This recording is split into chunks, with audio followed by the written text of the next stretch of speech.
Khauf TV, Kemudi Dakwah, Kajian Islam.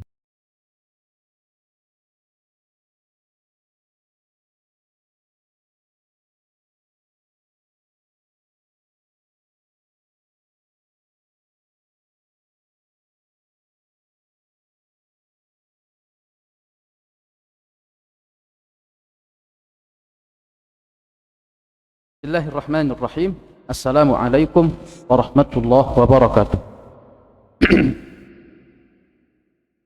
Alhamdulillah. Alhamdulillah wa ashhadu an la ilaha illallah wahdahu la syarika lah. Wa ashhadu anna sayyidana Muhammadan abduhu wa rasuluhu la nabiyya wa la rasula ba'd. Allahumma salli wa sallim على نبينا محمد المصطفى وعلى آله وأصحابه من أهل الوفا.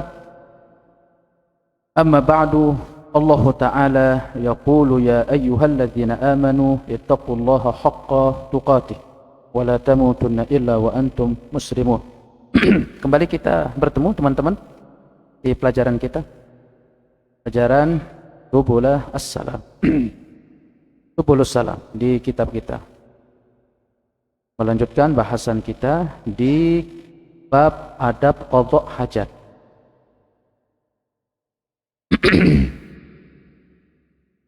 Ya, alhamdulillah, puji dan syukur kita panjatkan kehadirat Allah.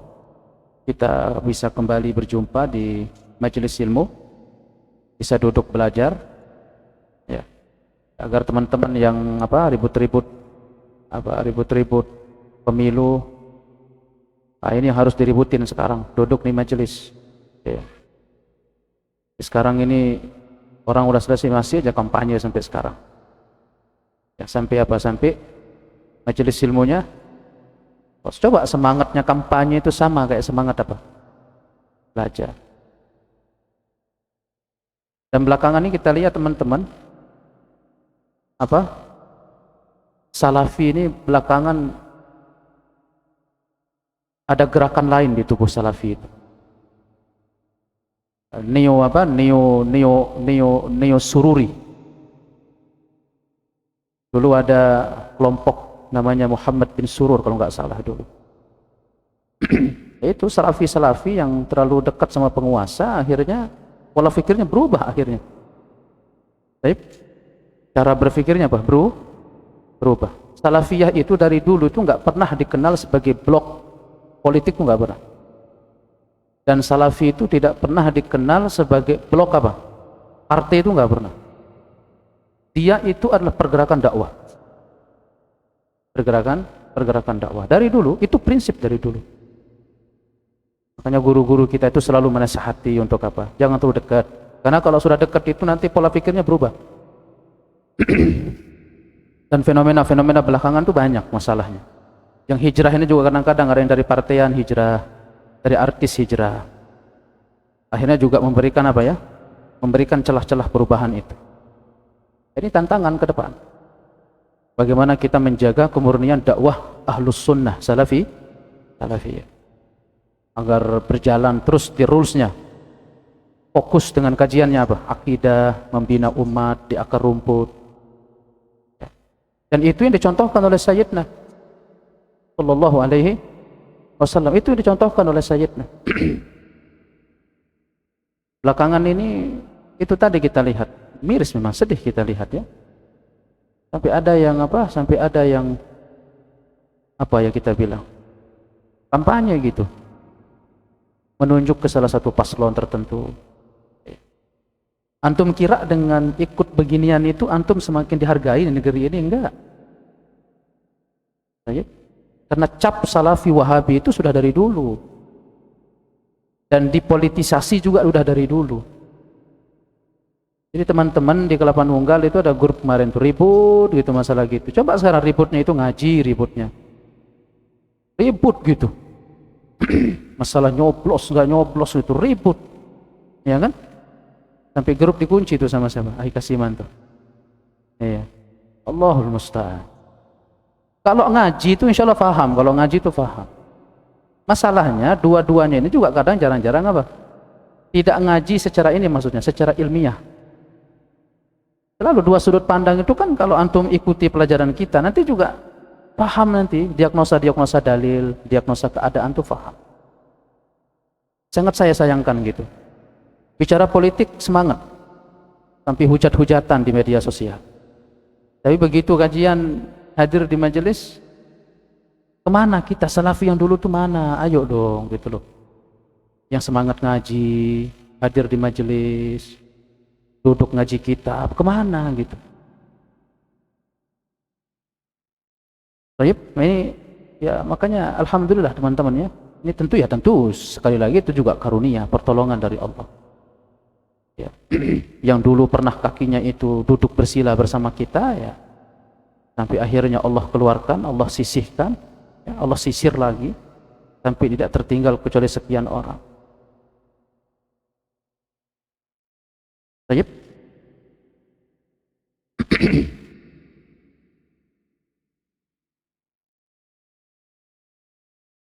Apalagi kadang itu ya nggak malu-malu gitu, nggak malu-malu itu kampanye gitu, nggak malu-malu nge-endorse demokrasi itu nggak malu-malu. Sayyidina sallallahu alaihi wasallam Rasulullah, beliau itu dakwah di Mekah itu bukan sekali dua kali. Beliau untuk ditawar masuk parlemen itu sering ditawar. Nabi itu sering tawar sama Abu Lahab, Abu Jahal, ayolah masuk Muhammad, nanti kita rubah bareng-bareng di mana? Di dalam. Coba kalau antum ditawar, mau gak kira-kira? Pasti mau kan? Ya. Dengan alasan nanti kalau kita berada di dalam nanti bisa kita apa? Rubah. Gitu. Ya akhi, demokrasi ini desain. Demokrasi ini apa? Desain. Dulu di Mesir tuh pernah kalau nggak salah siapa? Husni Mubarak kalau nggak salah ya. Menang itu, telak menang. Cuman karena memang demokrasi ini sudah didesain. Tidak boleh memimpin orang-orang baik, memang harus memimpin orang-orang siapa? Buruk. Dan kalau kita lihat sketsa dari kacamata dakwah, orang baik sama orang buruk itu lebih banyak mana? Lebih banyak mana? Orang baik atau orang buruk? Orang buruk. Antum mau keluar semuanya nyoblos, pasti juga yang akan menang siapa? Orang buruk. Makanya Sayyidina ketika beliau masuk ke Mekah itu menawarkan sistem. Makanya kalau antum bangga sekarang lihat nominalnya Salafi itu kan ada hitungan nilai politiknya. Makanya beberapa ahli politikus sudah dekat sama Salafi. Karena dia lihat ada kantong-kantong suara di situ.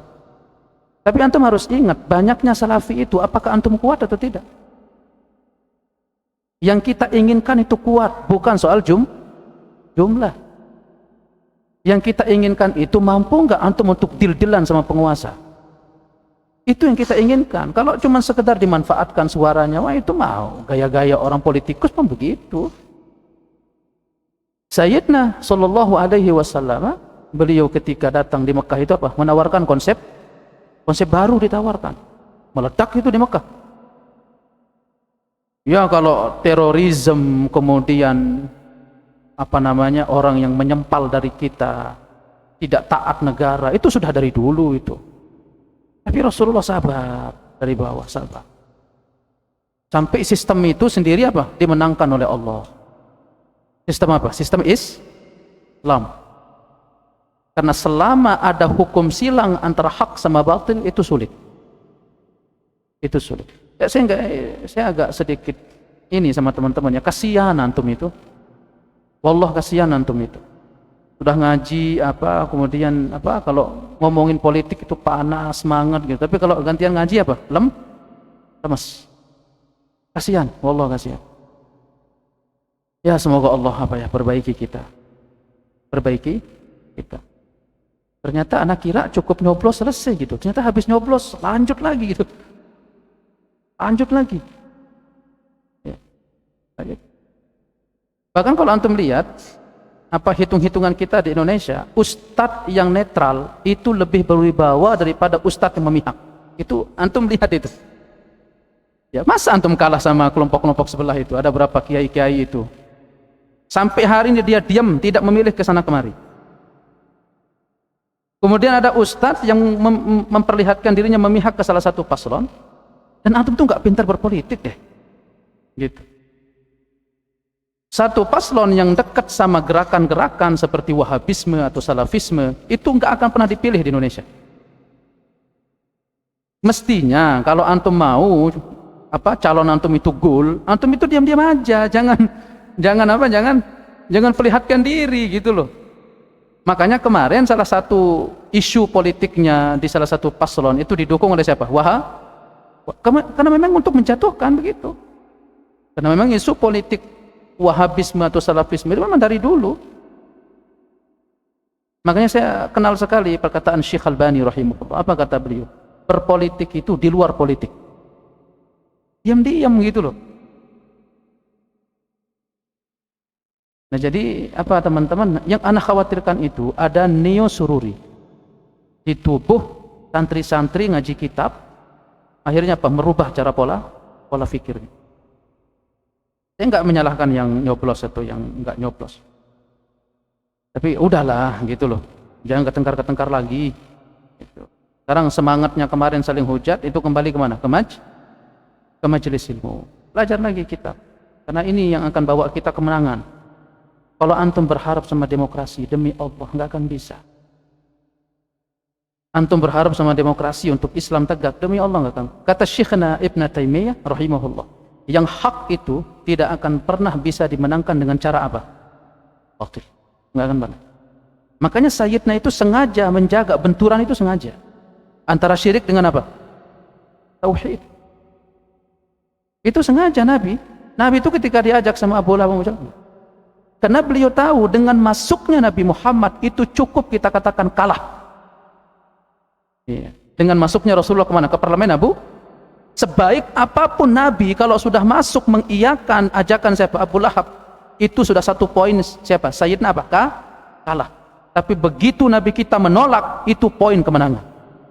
Jadi semakin repot Abu Jahal itu. Gimana cara kita untuk sampai bertemu, ada titik temu dengan siapa? Muhammad. Diusir. Bukan takut gitu loh. Nah, sekarang ini Salafi ini takut gitu. Akhirnya mencari cara-cara silang-silang tertentu agar dia diakui eksistensinya di Indonesia begitu. Tawarkan sistem itu, deal sama penguasa, deal sama para petinggi gitu loh. Gitu. Nah, ini anehnya di kampanye kan? Gitu. Itu makanya kalau antum lihat jejak sejarah Sayyidina sallallahu alaihi wasallam dalam berdakwah itu terang itu. Terang wallah, terang sekali. Sampai beliau itu sudah tidak ada titik temu, udah apa kata Abu Lahab? Bunuh saja Muhammad. Karena memang udah nggak bisa. Akhirnya apa? Sayyidina pindah hijrah kemana? Ke Madinah. Lalu Allah berikan beliau satu negara, kemudian dari negara itu berpeluang besar untuk apa? Mengakuisisi negara-negara lain. La ilaha illallah. Sampai Allah berikan apa? Kemenangan. Makanya itu akhi, kita jangan terlalu dekat. Antum itu takut, panik itu kenapa? Karena terlalu sering mendengar. Akhirnya, oh ya kita harus nyoblos kalau gitu, biar kita nggak di ini gitu. Karena terlalu sering dengar berita. Akhirnya jadi apa? Jadi takut, jadi panik. Akhirnya lupa bahwa yang menolong, yang membantu, yang menjaga itu siapa? Allah itu punya 1000 cara untuk apa? Untuk menolong dakwah ini. Barakallahu fiik. Nah, teman-teman, apa saya katakan? Nggak usah ketengkar lagi lah masalah itu ya. Balik lagi kemana? Ke majelis. Belajar. Nah, kita masuk sekarang ke bahasan ini. Apa kita sekarang? Iya, larangan Sayyidina untuk buang hajat di jalan ulu lalang manusia. Lalu lalang manusia itu jalan yang sering dilalui oleh manusia. An-nahyu 'anit takhalli fi tariqin nasi wa dhilli. Larangan dari buang hajat di jalan manusia dan tempat berteduhnya siapa? Mereka. Merujuk kepada hadis Sayyidina Abu Hurairah radhiyallahu taala anhu, qala Rasulullah sallallahu alaihi wasallam. Sayyidina beliau bersabda, ittaqul la'anain. Hindarilah oleh kalian 2 perbuatan laknat. 2 perbuatan laknat. Alladzi yatakhalla fi tariqin nas. Yang apa? Yang buang kotoran di jalan manusia atau tempat perteduhan mereka. Ini dua tempat apa? Dua perbuatan yang dilaknat. Yang dilaknat. Yaitu buang kotoran di lalu lalang manusia atau tempat perteduhan mereka.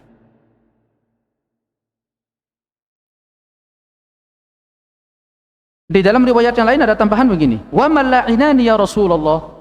Ada tambahan, apa dua amalan yang terlaknat itu wahai Rasulullah? Qala alladhi yatakhalla fi tariqin nasi aw fi dhibih. Sama, ya.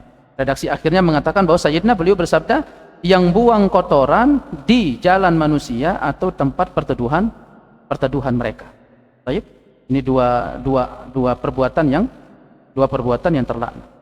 Imam Al-Khattabi beliau berkata, yang dimaksudkan dengan dua perbuatan yang dilaknat ini adalah yang mengundang laknat. Yang mengundang apa? Mengundang laknat. Yang mendorong manusia untuk melaknatnya atau menggiring mengutuknya. Nah, ini dua perbuatan yang mendorong manusia untuk melaknat dirinya.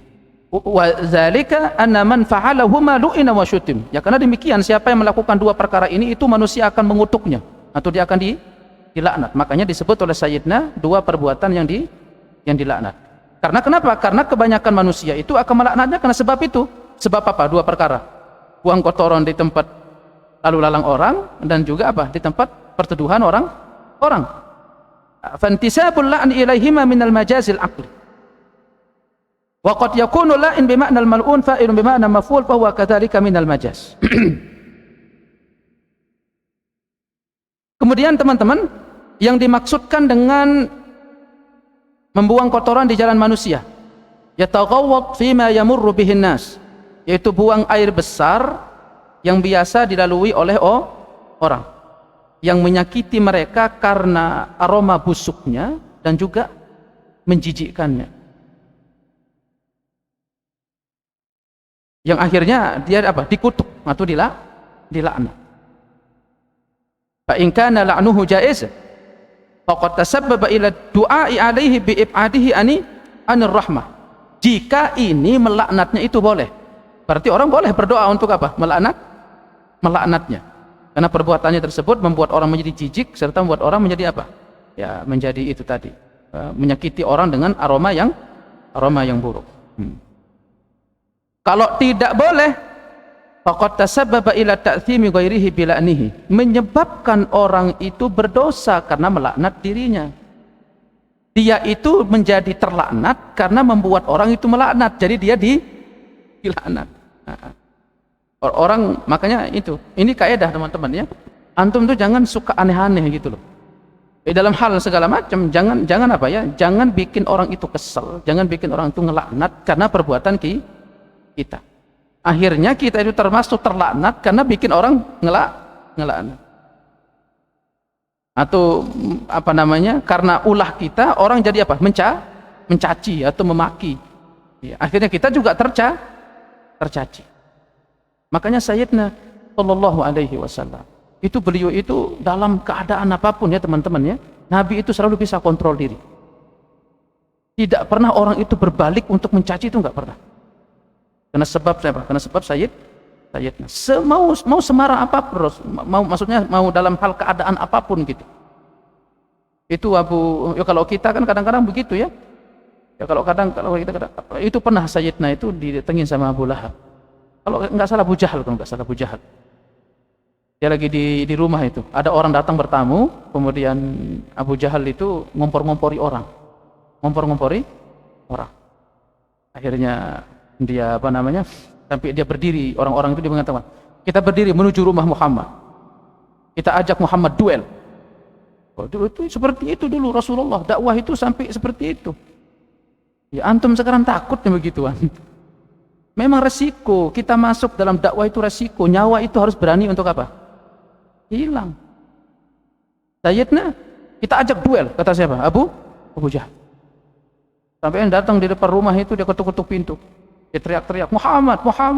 Akhirnya Siditna keluar, istri beliau siapa? Khadijah. Khadijah, karena beliau itu sudah panik, karena sudah dengar suara siapa? Abu Jahal. Abu Jahal kan udah tahu kan kelakuannya. Suka iseng sama siapa? Rasulullah. Akhirnya ya apa yang dilihat di dekat dia ambil tuh. Dia ambil apa tuh? Tongkat kayu lah. Kalau kita mungkin sapu, tongkat sapu gitu. Iya. Mak-mak kemarin dekat sama tongkat sapu, sering apa? Sering nyapu kan begitu kan. Keluar siapa? Sayyidatina Khadijah. Dia mengatakan, "Siapa? Mana Muhammad?" Kata siapa? Abu Jahal. "Saya ingin ngajak dia duel. 1 lawan 1." Kata siapa? Abu Jahal. Apa kata Sayyidatina Khadijah?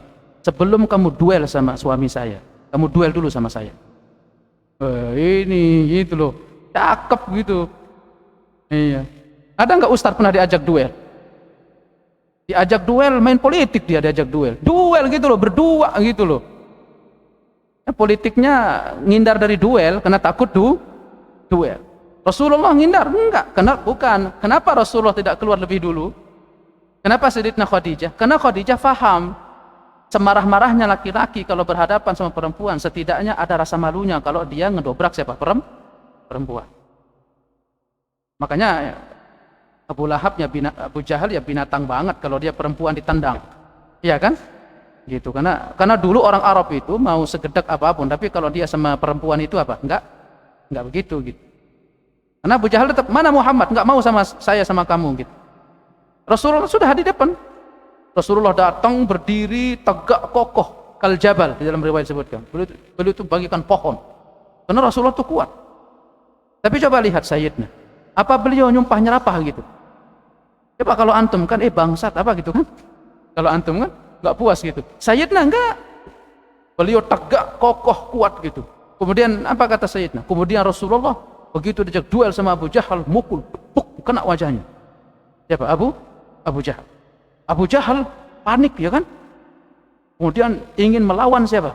Rasulullah. Rasulullah kemudian begitu dia nangkis, ditangkis sama Nabi pakai tangan kiri. Nah, kata para ulama, Nabi itu nangkis pakai tangan kiri, enggak mau pakai tangan kanan. Kenapa? Karena tangan kanan terlalu suci buat siapa? Abu Jahal. Ditangkis sama Rasulullah, udah diseleding sama Nabi, jatuh siapa? Abu Jahal. Kira-kira kalau antum, udah Abu Jahal udah jatuh tuh kira-kira, apa yang antum lakukan? Udah habis tuh sumpah serapah udah keluar itu. Bangsat, anjing kan gitu kan orang itu kalau begitu. Sambil dia apa? Nah ini Rasulullah SAW, beliau cuma diseleding, jatuh Abu Jahal. Kemudian kaki Nabi itu diletakkan di mana? Di lehernya.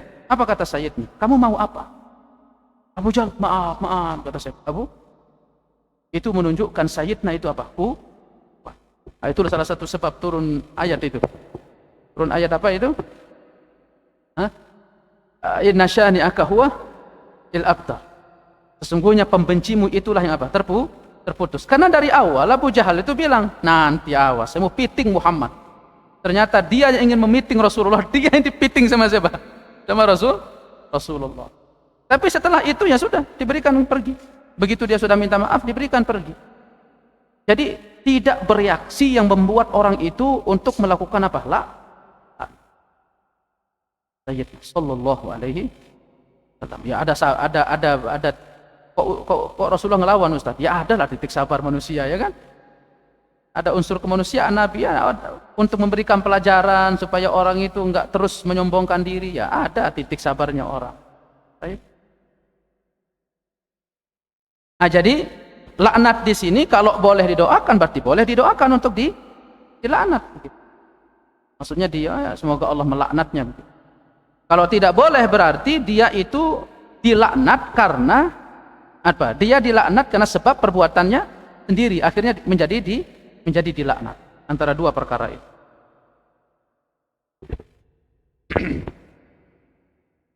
Dari riwayat yang lain, Hudzaifah ibn Usaid anna Nabiyya sallallahu alaihi wasallam qala, beliau bersabda, "Man adzal muslimina fi turuqihim wajabat alaihi la'natuhum." Sayyidina beliau bersabda, siapa yang menyakiti orang-orang Islam di jalan-jalan mereka. Karena memang enggak boleh nyakiti orang Islam, itu enggak boleh, akhi. Enggak boleh. Ya, terutama yang sekarang ini. Ya, coba sekarang saya tanya sekarang. Ya, saya mohon maaf kembali lagi ke materi awal. Anies itu Islam atau enggak? Islam. Prabowo Islam atau enggak? Ganjar Islam atau enggak? Muslim. Jangan karena antum tuh enggak suka, lalu nanti apa? cerca, menghina, mencela dengan asumsi-asumsi yang belum pasti. Baik. Apalagi bukan mereka lagi, tapi antar antum tuh, antar internal antum saling celah hanya masalah nyoblos dan tidak nyoblos. Bukan hanya masalah nyoblos dan tidak nyoblos, hanya soal pilihan. Kenapa kamu pilih ini dicela? Kenapa pilih ini dicela? Man adzal apa kata Sayyidina? Apa kata Sayyidina? Ini antum ini kita berbicara tentang bab-bab hadas seperti ini. Itu antum bisa terjemah ke banyak kehidupan. Apa kata Sayyidina? Man adzal muslimin. Mana tadi hadisnya? Iya, man adzal muslimin fi turuqihim, siapa yang menyakiti orang-orang Islam di jalan-jalan mereka, wajabat alaihi laknatuhum. Wajib atas mereka laknat untuk mereka. Enggak boleh nyakitin orang Islam itu, enggak boleh.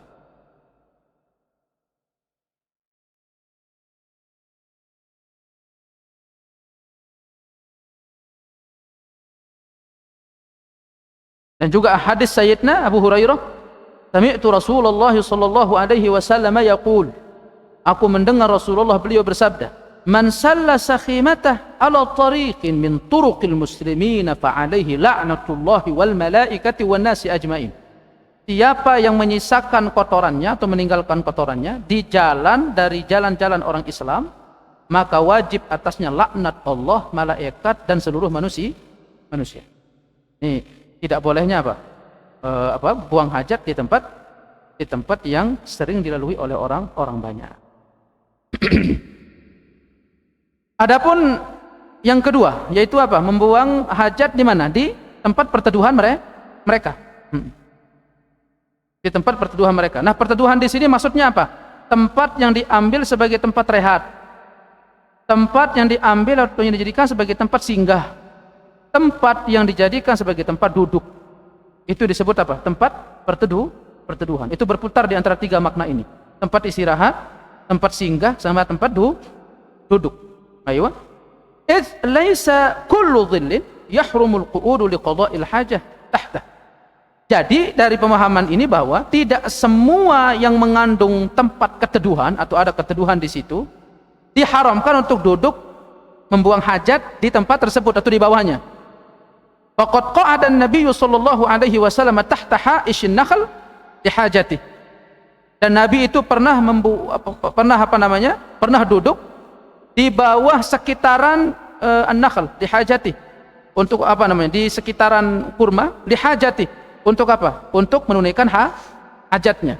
Walahu dhillun bila syak. Dan tentu namanya pohon kurma pasti ada tempatnya apa? Yang teduh. Berarti tempat perteduhan ini memang yang dipakai oleh orang. Seperti tempat duduk, apalagi tempat singgah, apalagi tempat rehat. Berarti kalau di luar dari itu, berarti boleh. Baik. Jadi tidak harus bermakna di bawah pohon, nggak boleh gitu. Nah, jadi yang di sini maknanya adalah yang sering dipakai oleh manusia, lewati oleh orang dan dipakai oleh orang. Baik.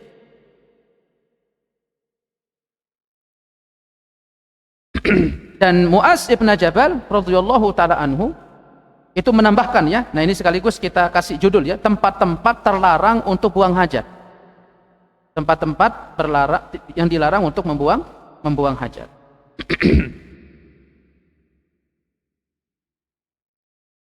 Di dalam hadis Mu'az ibn Jabal, apa kata Sayyidina? Ittaqul mala'ina salasa. Hindari oleh kalian perbuatan-perbuatan yang menyebabkan terlaknat. Itu ada 3. Baik. Al-baras fil mawarid, yaitu buang hajat di tempat aliran air. Wa qari'atul tariq, dan tempat jalannya orang, tempat jalannya manusia. Oke? Wa qari'atul tariq, itu qari'ah itu tengah ya.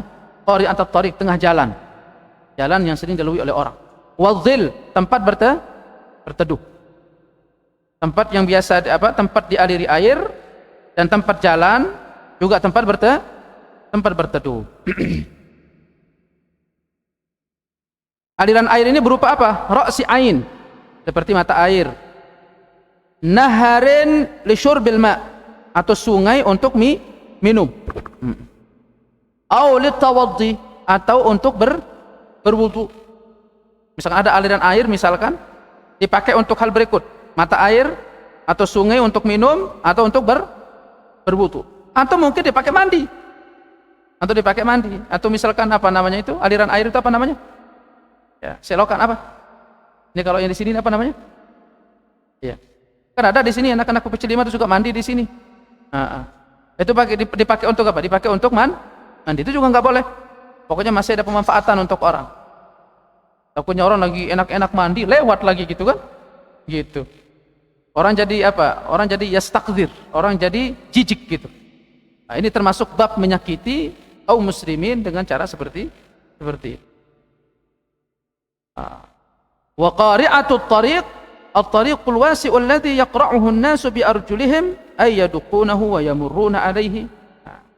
Wa qari'atut tariq ini maksudnya ya jalan yang sering dilalui oleh orang. Wa dhil, dan juga tempat perteduhan. Seperti tadi yang kata-kata. Riwayat lain tambahan lagi, au naqama, atau air yang menggenang.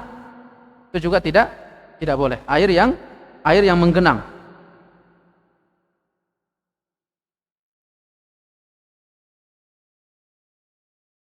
Air yang terkumpul atau air yang menggenang. Itu tidak boleh. Dan Imam Tabrani itu meriwayatkan hadis lagi ya, tentang pelarangan dari qada' hajat di bawah pohon al-musmirah. Bawah pohon yang apa? Yang berbuah. Jadi kita bisa kita kumpulkan ini. Apa saja? Jalan yang sering dilalui oleh orang. Apalagi tempat berteduh.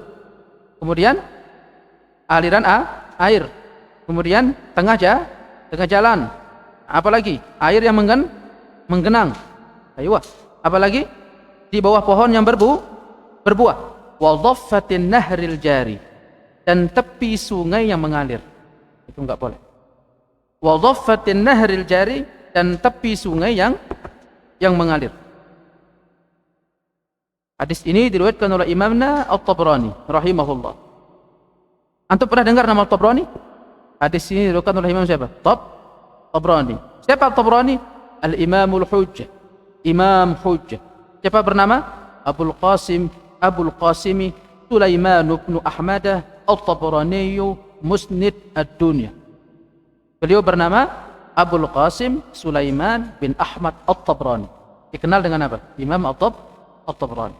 Musnid, pemberi sanad atau pemilik sanad, ahli sanad dunia.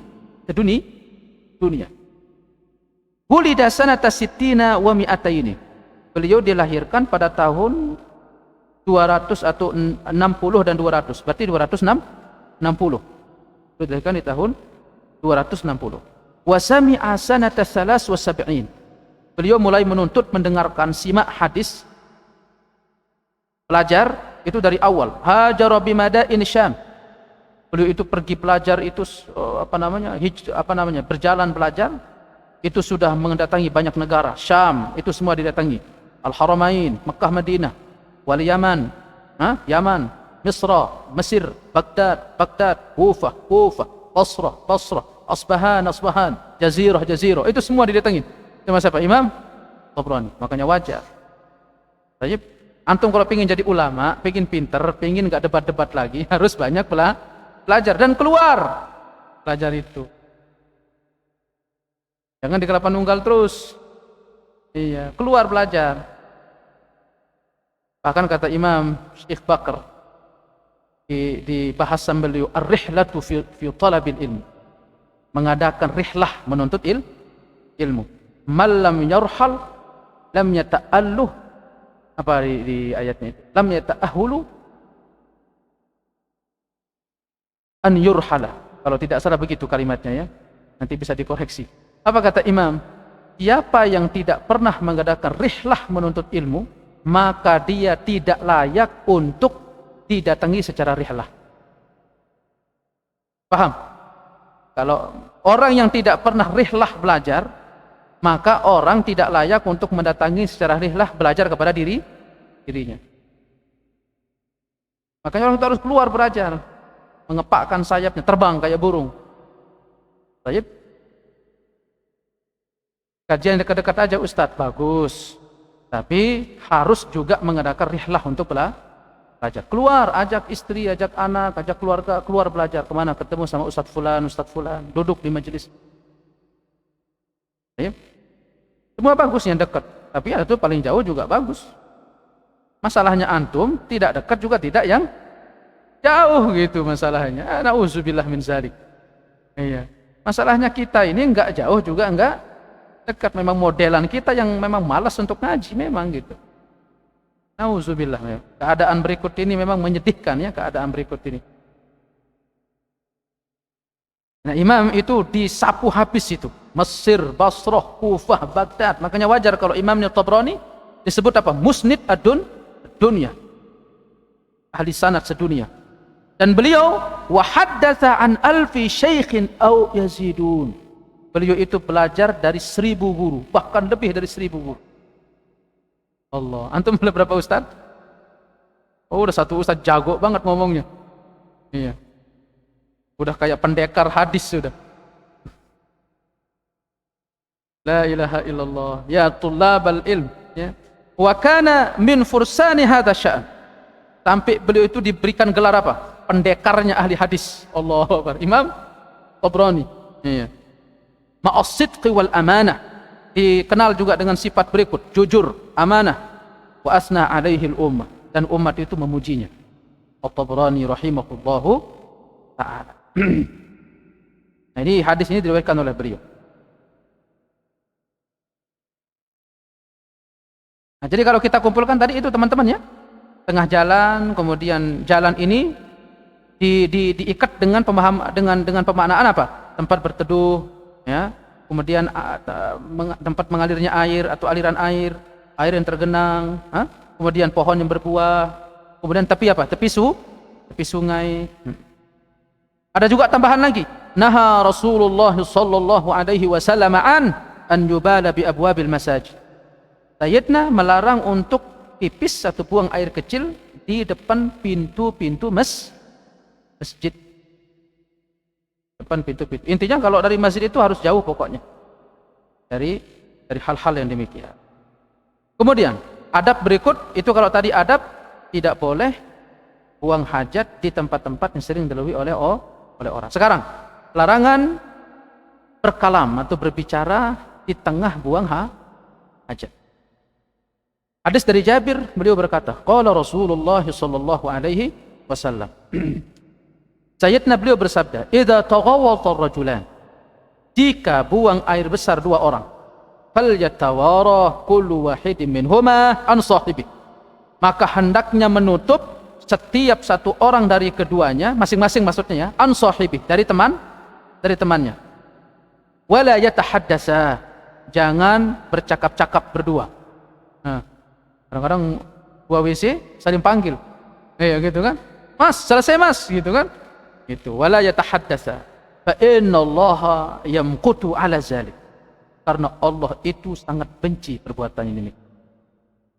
Itu antum kadang-kadang kita remeh kadang-kadang teman-teman. Nih juga kita kadang mohon maaf kita nih. Kadang apa namanya? Kita lagi buang hajat atau apa gitu. Istri juga kadang-kadang iseng-iseng manggil gitu. Udah selesai enggak gitu. Akhirnya ngomong dia berdua gitu, apalagi mungkin saling apa, suaranya memang terdengar gitu, sampai akhirnya ada yang diskusi mungkin kadang di kamar mandi, gimana nih menurutnya gitu, sambil buang hajat. Fa innallaha yamqutu zalik. Allah itu benci perbuatan yang demikian. Nah, ini adab-adab teman-teman yang harus kita perhatikan saat buang hajat. Ada hal-hal sepele kita lihat padahal itu sangat dilarang di dalam apa? Mudah kalau buang hajat, mau kecil mau besar, diam kemudian sampai selesai keluar dari kamar mandi. Baik. Apalagi yang paling gulunya, paling berlebih-lebihannya, nyanyi di kamar mandi, ya konser di kamar mandi. La ilaha illallah. Sudah azan? Belum? Yang namanya al-maqat itu teman-teman, fa innallaha ta'ala yamqutu ala zalik, yang namanya al-maqat asyaddul bugh. Itu benci sebenci-bencinya. Sangat dibenci oleh Allah. Makanya harus kita apa? Harus diperhatikan. Ini hadis diriwayatkan oleh Imam Ahmad, Imam Ibnu Sakan, Imam Ibnu Qattan. Ini diriwayatkan hadis ini berikut oleh imam-imam kita, Imam Ahmad, Imam Ibnu Sakan. Imam Ibnu Sakan, pernah dengar Imam Ibnu Sakan? Beliau bernama Abu Ali Sa'id Ibnu Utsman Ibnu Sa'id Ibnu Sakan Al-Baghdadi. Al-Baghdadi. Beliau tinggal di Mesir. Beliau lahir pada tahun 4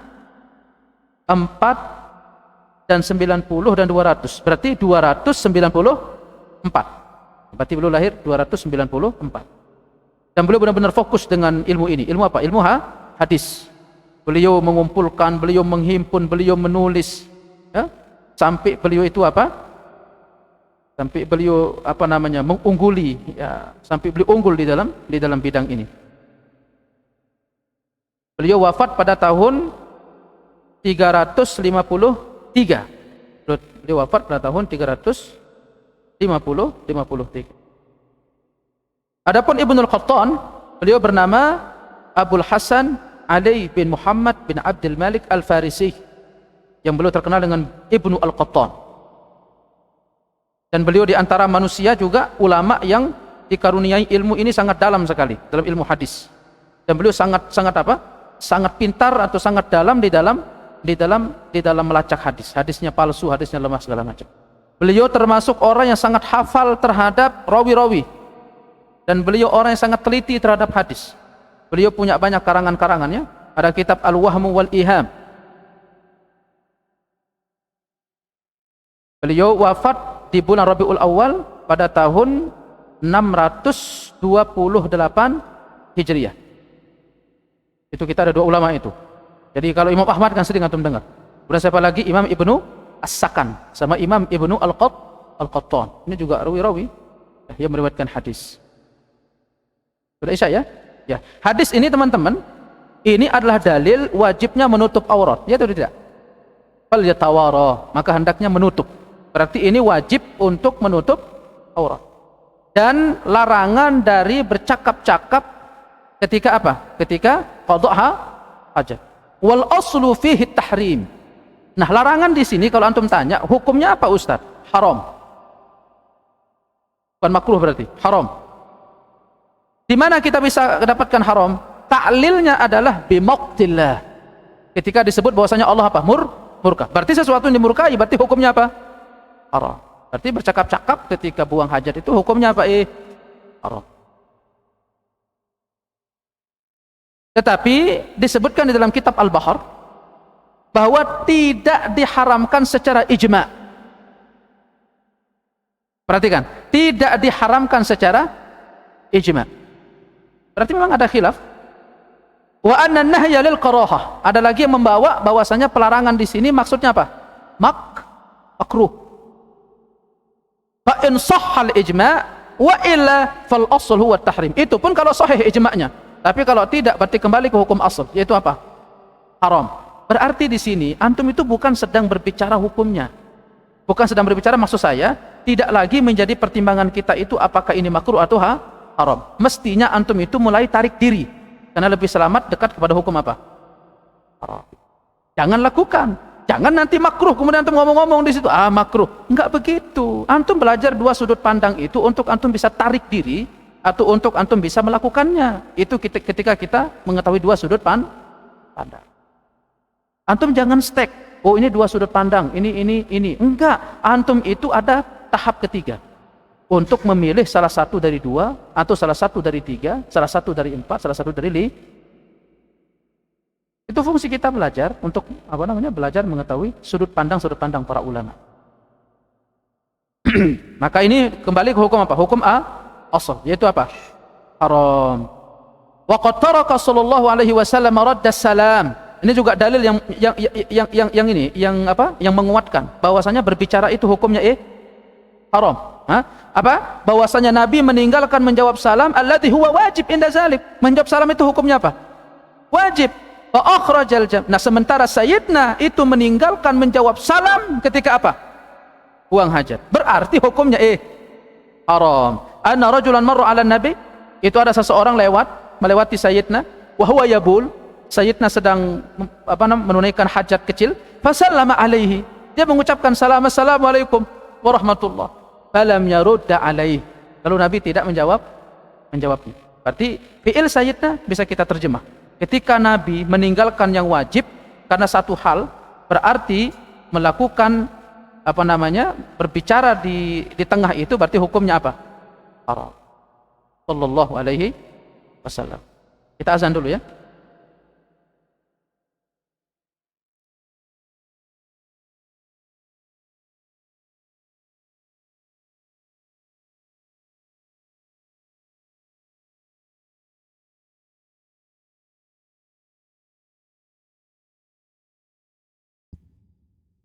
Allahu Akbar, Allahu Akbar, Allahu Akbar, Allahu Akbar. Ashhadu an la ilaha illallah. Ashhadu an la ilaha illallah. Ashhadu anna Muhammadar Rasulullah.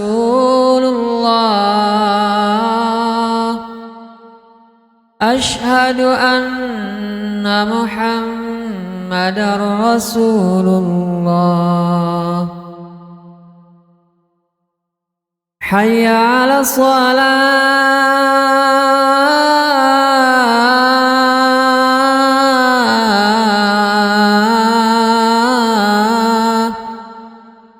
Hayya 'ala shalah.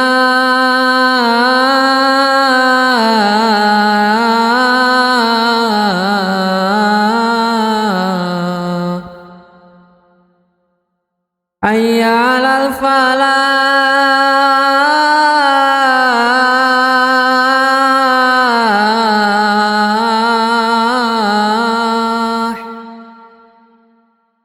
Hayya 'alal falah.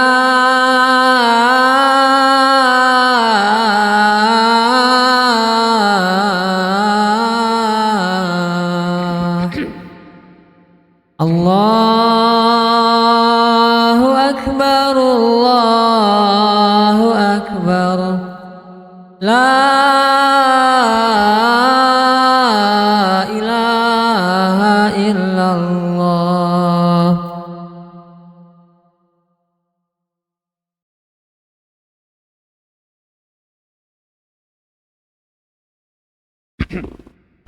Alhamdulillah, wassalatu wassalamu ala sayyidina rasulih wa ala alihi wa ashabihi wa man walah ila yaumil qiyamah.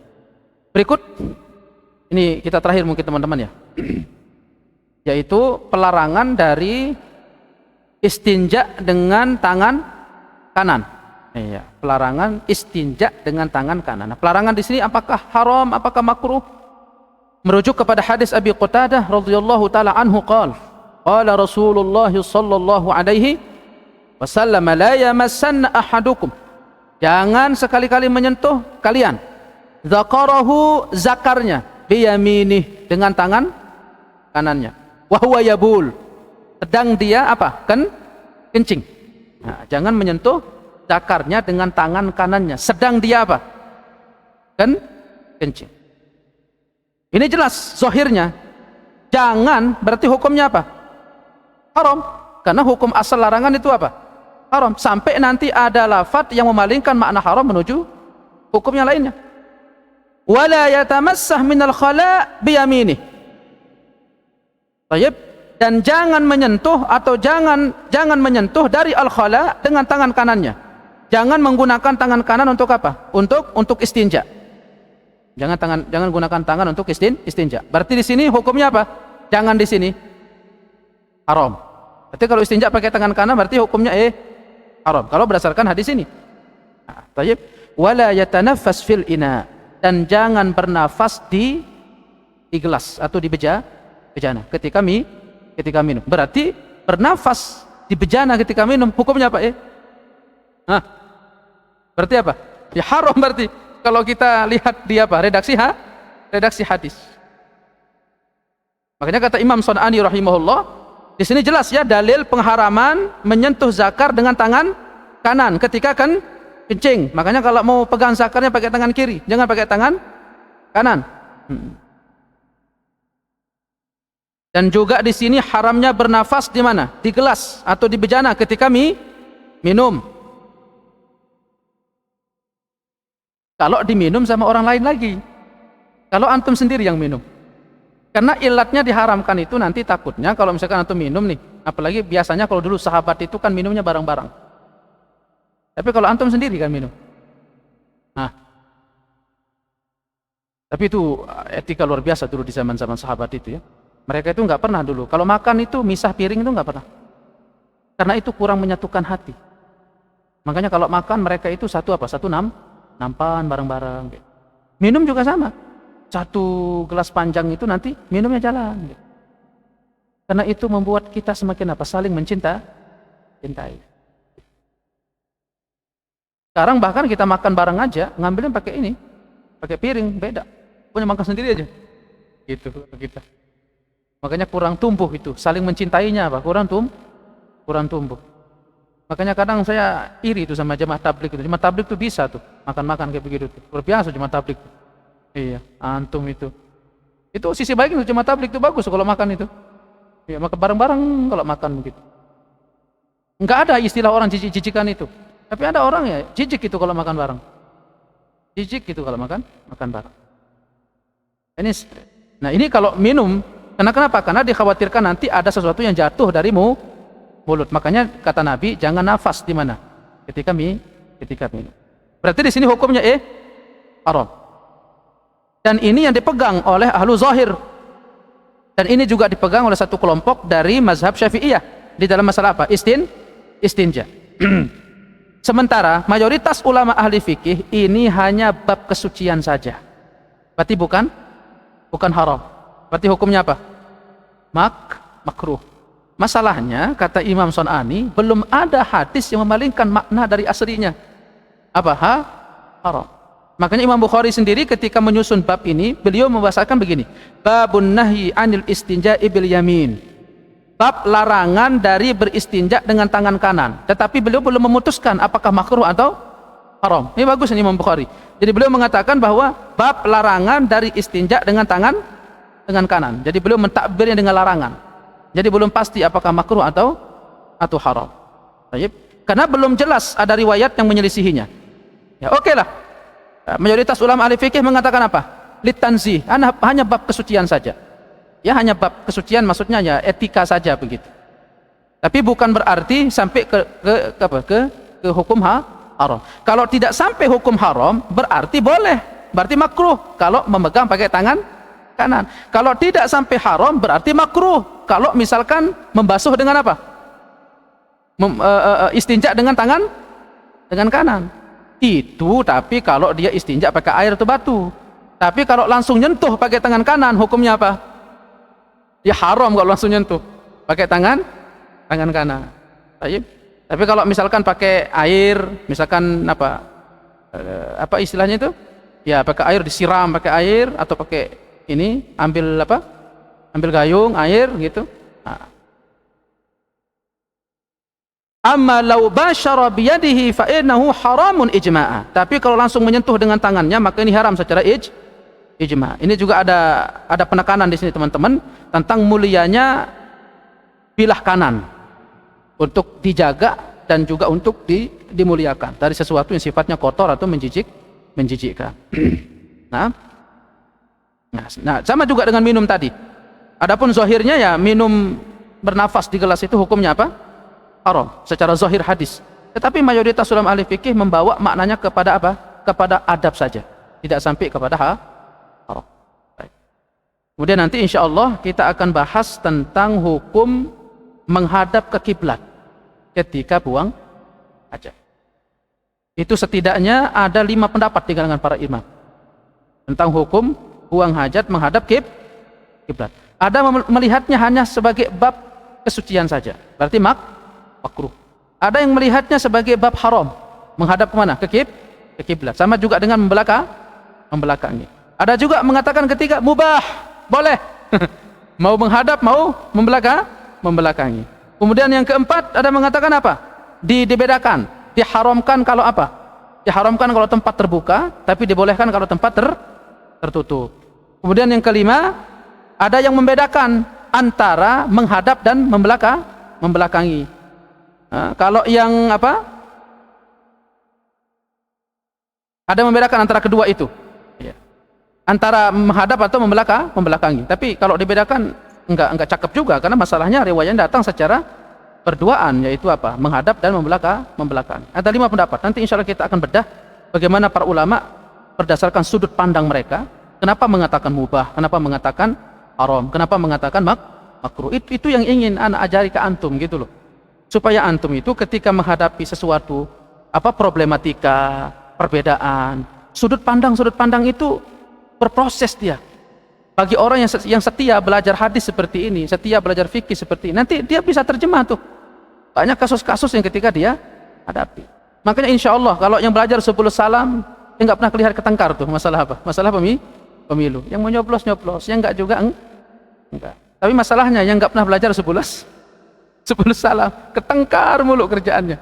Baik, barakallahu fiik. Nah, ada pertanyaan? Tafadhal.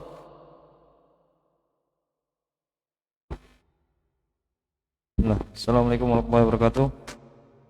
Waalaikumsalam warahmatullahi wabarakatuh. Izin tanya Ustaz, apakah di sini membuang sampah sembarangan itu bisa dimasukkan ke dalam buang hajat Ustaz? Dan kadang kan kita kan sering melihat sampah di pinggir jalan gitu misalnya. Dalam hati itu pengen melaknat, bahasa dalam artian itu berdoa dalam hati supaya si pembuang sampah itu terkena. Tapi di lain sisi juga kita takut karena doa itu kan berbalik kepada kita gitu Ustaz. Jadi bagaimana Ustaz?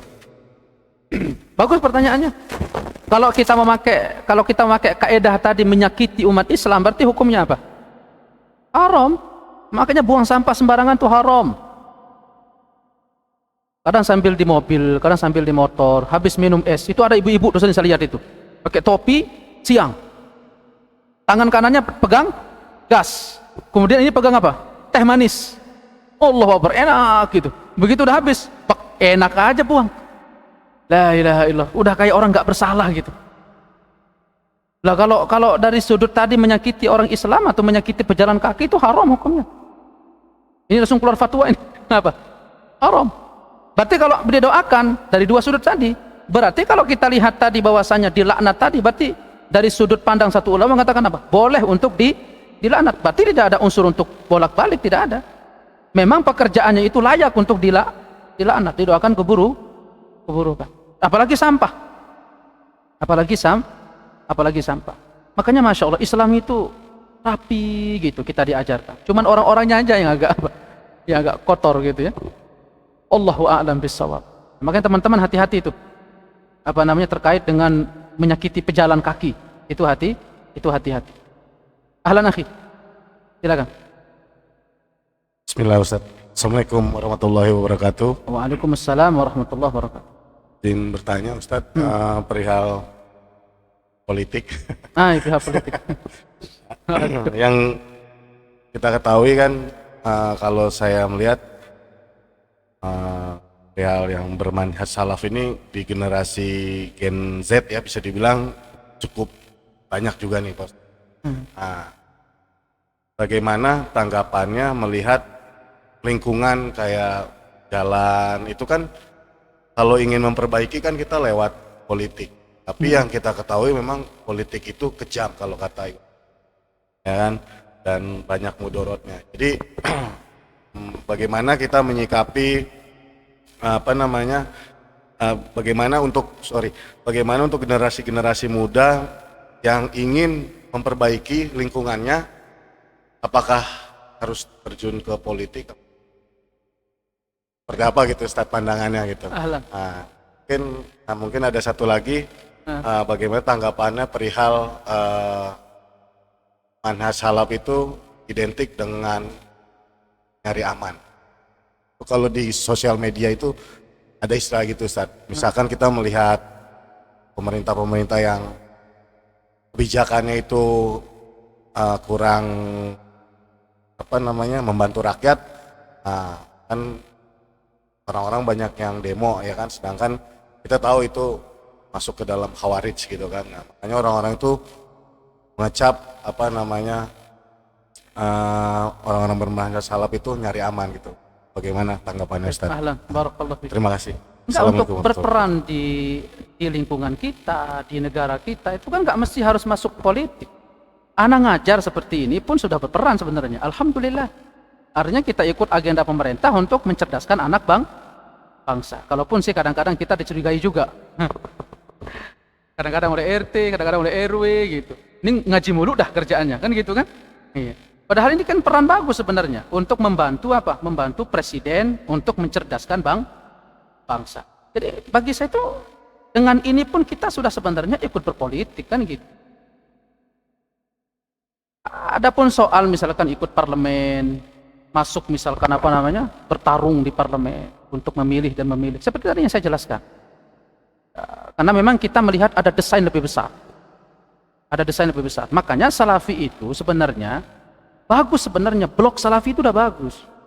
Jadi dia itu menawarkan sistem, tinggal sabar aja dulu dikit gitu loh. Iya, sabarnya dikit gitu. Salafi itu dia menawarkan sistem. Sistemnya apa? Al-Qur'an sama sunnah. Sama tauhid akidah. Kalau ini sudah tegak, itu jangankan masalah sampah, yang lain nanti juga beres. Sampah itu kecil, ekonomi paling gede, orang lapar, insya Allah itu bisa selesai. Tinggal keyakinan antum masalahnya. Tinggal keyakinan antum. Gitu akhi ya. Kita ini mungkin pembicaraan yang cukup luas. Cuman saya katakan berperannya kita itu tidak mesti harus masuk. Kita banyak kok kegiatan-kegiatan bisa kita berperan di situ. Apalagi mungkin kalau tentang kekuasaan, konsep kekuasaan itu Salafi selalu ngingetin memang untuk bagaimana bahaya kekuasaan, dekat dengan penguasa. Baik, memang itu ya merusak. Yang tadinya mungkin orang lurus masuk tiba-tiba jadi senglekan, berubah cara pola pikirnya. Bukan ngedidik aman akhi, bukan mencari titik aman, bukan. Salafi itu berpolitik. Salafi itu berpolitik. Politiknya Salafi itu dakwah. Sebagaimana Sayyidina sallallahu alaihi wasallam. Politik dakwah Rasulullah, politik Rasulullah di awal-awal itu politik dakwah. Jadi dibabat dulu akar rumput sampai orang begitu sudah masuk Islam besar-besaran. Fitrah mereka mulai hidup, keimanan mereka kepada Allah bagus, penerimaan mereka terhadap syariat Islam bagus. Coba sekarang Indonesia siap nggak dipimpin oleh orang Islami? Siap ya, antum siap akhi. Tapi tidak sekian persen dari masyarakat kita. Pokoknya kalau lihat orang yang sedikit Islami aja, udah anti gitu loh. Nah, pokoknya begitu sudah. Wah, anak repot dipimpin sama orang terlalu Islam. Nanti nggak boleh buka jajan di pinggir jalan gitu kan? Iya, yang kupu-kupu malam misalkan begitu. Kupu-kupu malam namanya ya. Iya, nanti dibubarin tempat karaoke, nanti dibubarin tempat homer, nanti dibubarin tempat melacur. Coba kemarin aja di Jakarta itu kan ribut kan begitu penutupan Alexis. Makanya ya sekarang mungkin itu bentuk benturan. Orang-orang yang mungkin kemarin di Alexis itu ya sekarang untuk habis-habisan. Untuk bagaimana nanti Alexis bisa eksis lagi kan begitu kan? Gitu. Memang nggak akan pernah selesai.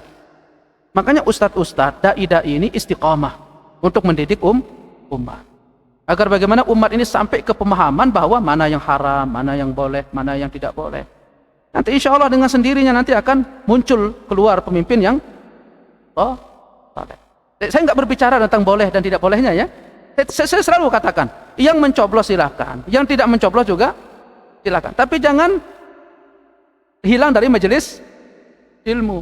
Begitu masalah kampanye semangat, tapi hadir di majelis lemas gitu. Wallahu a'lam bissawab. Nah, ada lagi. Ahlan akhi. Hah? Iya, pakai mic. Tafadhol. Assalamualaikum warahmatullahi wabarakatuh. Waalaikumsalam warahmatullahi. Mau bertanya Ustaz perihal buang hajat di air yang mengalir. Buang hajat di air Mengalir. Oke. Ya. Jadi kalau ada di sebuah kampung itu udah menjadi suatu kebiasaan itu Ustaz ya. Ayo.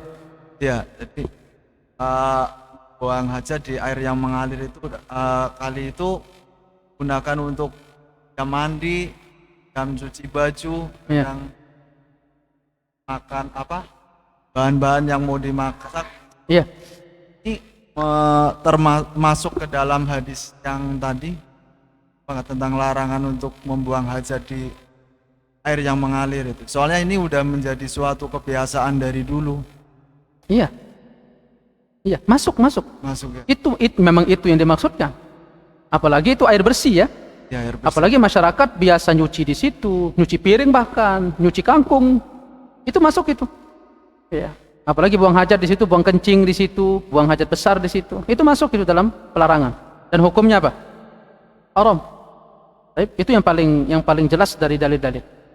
Memang harus dikasih ngerti memang sebagian orang untuk tidak menyakiti antar sesama. Dan ini kan semua ini tentang konsep bersosial kan sebenarnya. Bagaimana kita diajarkan oleh Islam konsep sosial yang sangat tinggi sekali, saling menghargai antar sesama, tidak menyakiti. Wallahu a'lam bissawab. Baik. Ahlan. Nah, ada lagi?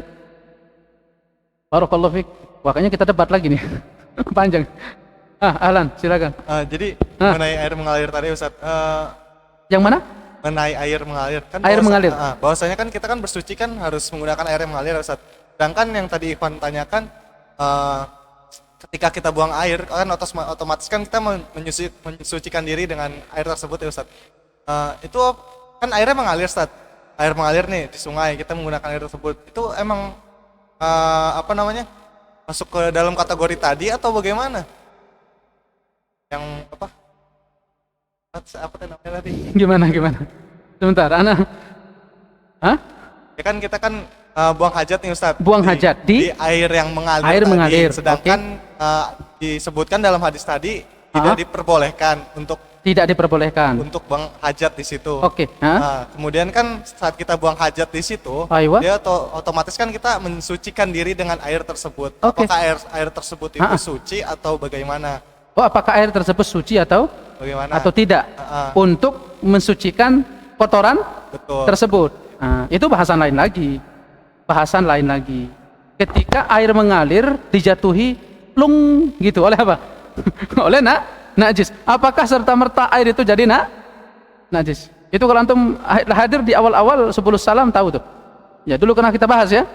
Ketika hukum air dijatuhi, kemudian kadar untuk dia dipengaruhi oleh kotoran tersebut sekian persen berapa, itu baru dia bisa untuk dijadikan sebagai najis. Tapi kalau air mengalir itu sangat sulit. Kenapa? Karena airnya sambil mengalir. Ya, jadi airnya mengalir, ya kotoran juga biasanya mengalir biasanya. Baik. Jadi dalam keadaan yang sama tidak boleh, tetapi boleh dipakai untuk bersuci. Ya, artinya antum melakukan sesuatu yang boleh tapi berdosa. Satu saat yang sama antum melakukan yang boleh, tapi saat satu yang sama juga melakukan dosa karena buang kotoran di tempat yang tidak boleh. Ahlan. Satu lagi Ustaz. Satu lagi mengenai tadi menjawab salam ya Ustaz ya. Ketika Rasulullah dia dalam ini kan ada seseorang yang hadir ke dalam rumah Rasulullah ya Ustaz, terus mengucapkan salam. Tapi Rasulullah tidak menjawab. Terus kemudian setelah hajat Rasulullah ini selesai baru menghadap tamu tersebut mengucapkan salam. Apakah hukum haram di sini ketika kita menjawab itu atau hukumnya itu makruh tapi kita jawab salam itu setelah hajat kita selesai gitu Ustaz. Ayo. Itu dihukumin makruh atau bagaimana? Iya. Enggak. Sedangkan Imam Hanafi kan memakruhkan hal tersebut Ustaz. Itu bagaimana? Iya, tapi yang paling jelas dari teks dalilnya itu tidak boleh. Itu jelas Nabi itu tidak tidak menjawab. Ya. Tapi hikayatu fi'il itu nanti beda-beda para ulama menjelaskan. Hikayat perbuatan Nabi itu beda-beda. Sama hadisnya Rasulullah secara langsung. Qala Rasulullah dengan hikayat fi'il itu beda-beda. Tapi kalau kita lihat secara teks itu dilarang, hukumnya haram ketika saat buang hajat. Nanti jawab salam ketika berada di dalam kamar mandi dan juga sudah selesai dari buang hajat, misalkan lagi mandi misalkan, ada orang assalamualaikum misalkan, spontan waalaikumsalam lagi di kamar mandi, mungkin ada diagnosa di situ antara dia haram atau makruh. Tapi jelas tadi kalau yang sedang apa? Sedang dalam buang hajat, dan itu hukumnya tidak boleh. Pengkhususan untuk kejadian itu, bukan untuk salamnya. Pengkhususan untuk keadaan tersebut. Tidak boleh mengucapkan salam saat buang hajat. Baik. Wallahu a'lam bis-shawab. Cukup ya? Apa lagi? Awan kalau aku kurang sopan ya, Tet. Ahlan. Kalau misalkan mandi bareng sama istri, terus bercanda di dalam kamar mandi itu nggak boleh, Tet. Misalkan mandi bareng sama istri, Kan sunat juga mandi bareng sama istri. Terus kan kita bercanda di kamar mandi, kan boleh ngomong di kamar mandi. Terus kalau bercanda di kamar mandi itu siram-siraman atau gimana gitu. Terus kalau Afwan satu lagi, kalau misalkan yang megang tangan kanan istri buat zakar, boleh atau enggak? tangan kanan istri megang zakar. Itu bagus. Bagus pertanyaannya. Kalau antum main di kamar mandi sama istri, jangan bersuara. Gitu aja. Silakan saling mandi, tapi jangan bersuara. Karena yang dilarang apa? Bersuara. Antum jangan bawa kemana-mana, akhi. Antum fokus dulu. Jadi yang dimaksud ini sedang buang hajat. Kalau masalah mandi, berarti hukumnya boleh. Ini kita sedang buang hajat. Kan nggak mungkin buang hajat bareng-bareng, kan nggak mungkin. Iya, paling mandi bareng-bareng ya. Kalau mandi ya boleh, kalau mandi. Misalkan ya bercakap apa, yang penting jangan sampai didengar sama tetangga aja kalau mandi bareng. Kemudian kalau dipegang zakar oleh tangan kanan siapa? Istri. Ya sama hukumnya. Haram, tidak boleh, karena ini pengkhususan kanan. Tidak boleh melibatkan bilah kanan dalam perkara-perkara yang dalam tanda kutip kotor atau tidak terhormat. Baik istri ataupun siapa? Laki maupun dia sendiri begitu. Kalaupun dia sendiri. Tapi itu tadi saya katakan, diagnosanya apa? Diagnosa antara haram sama makruh. Ya, itu standar minimal sama maksimalnya. Ya. Karena mungkin nanti kemana-mana dibawa ini. Ya, jadi maksudnya di sini adalah menyentuh zakar ketika buang air kecil. Kalau dalam keadaan yang lain gimana? Boleh kan? Kalau keadaan yang lain gimana? Apa? Ketika memandikan? Ya sebisa mungkin jangan melibatkan tangan kanan. Kalau misalkan mau basuh, misalkan kemaluan anak, ya pakai tangan kiri. Iya. Mau basuh zakar suami, pakai tangan kiri. Jangan libatkan tangan kanan. Intinya ini pengkhususan penghormatan terhadap bilah kanan. Untuk tidak dilibatkan dalam perkara-perkara yang tanda kutip tadi, kotor. Paham, akhi? Dalam keadaan sebisa mungkin untuk tidak melibatkan tangan kanan. Wallahu a'lam bissawab. Saya rasa cukup ya. Ayo. Subhanakallahumma wa bihamdika asyhadu an la ilaha illa anta astaghfiruka. Assalamualaikum warahmatullahi wabarakatuh.